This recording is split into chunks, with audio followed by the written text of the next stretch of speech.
As UXW Bill once said, people can get really creative with the PC speaker. Especially when you try to use the Windows 3.1 PC speaker driver.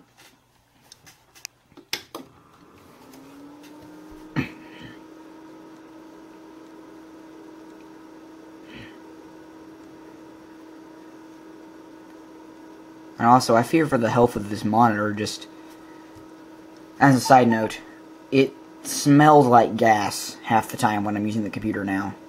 Like, it's not strong, but when the computer's running, it's a little stinky. Like, I just fear for the health of the monitor, mainly. Let's turn that brightness down a little bit. It's actually, it says brightness, but it's really contrast.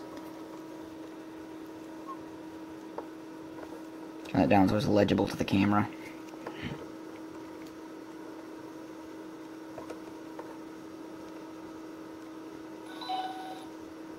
So there was the startup chime, literally chimes.wave. Now,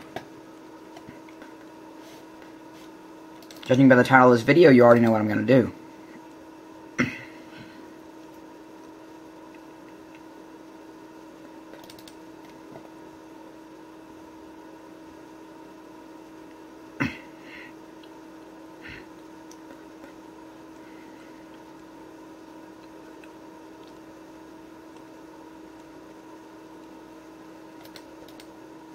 Alright. Here we go. 1,000-foot crutches, absolute. 30 seconds of it, as performed by the Compaq Portable 386.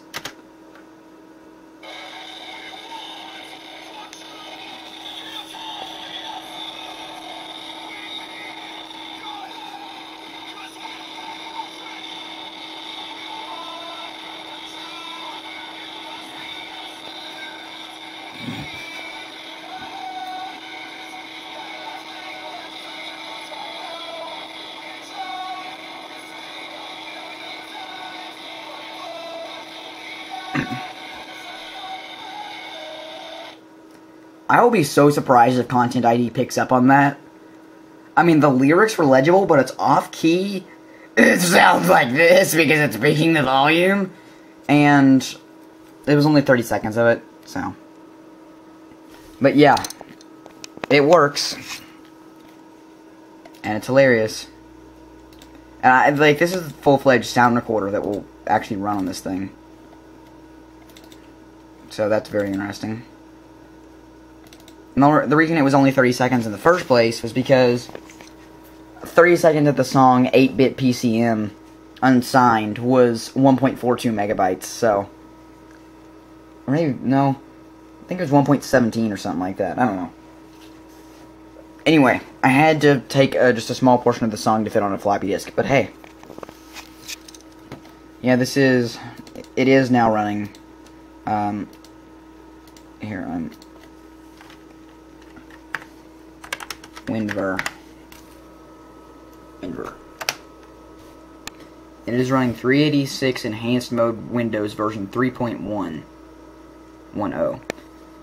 Which is funny, actually, because it really is 3.11. It said that in the setup process. And if it had been 3.10, you would have heard ta-da when it turned on instead of dee-doo-doo. So, there's that.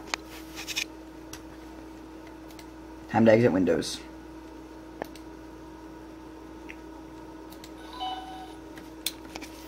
Yeah, it sounds sick. It's off-key for some reason. And now, the subject of a later video, using the PC speaker driver on a modern computer with a squeaker can. That is going to be hilarious. But what computer will be the victim of such a crime? Well, I don't think it'll be this Alienware. Maybe it'll be my dad's old one, which is right here. Or, oh no, I can use this one. This one right here usually behaves better than any of those other two. So, subject of a later video. I think I might actually go ahead and try that, because that'll be hilarious. But I'll need to see if Windows 3.1 will actually run on a 64-bit processor, because I've had troubles getting it to run on two new systems. Like, the latest one I think I got it to run correctly on was that old Falcon Northwest frag box. I tried one of these like, kiosk case cyber power computers that my dad had gotten for his work, a couple years later after the frag boxes. And they worked sort of like they would install, but then they froze when you tried to start them.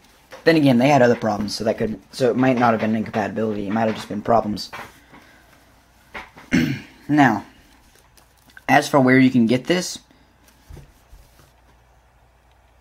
conradshome.com/win31. I'm not sure what else is on here, but I think I've been here before.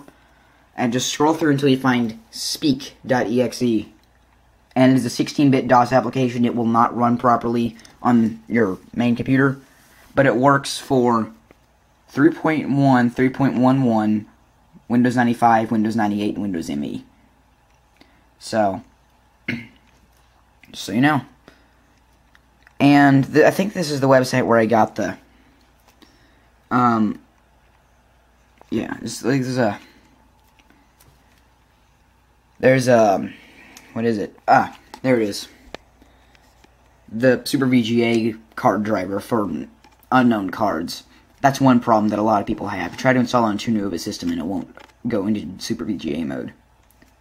And so yeah. There's that.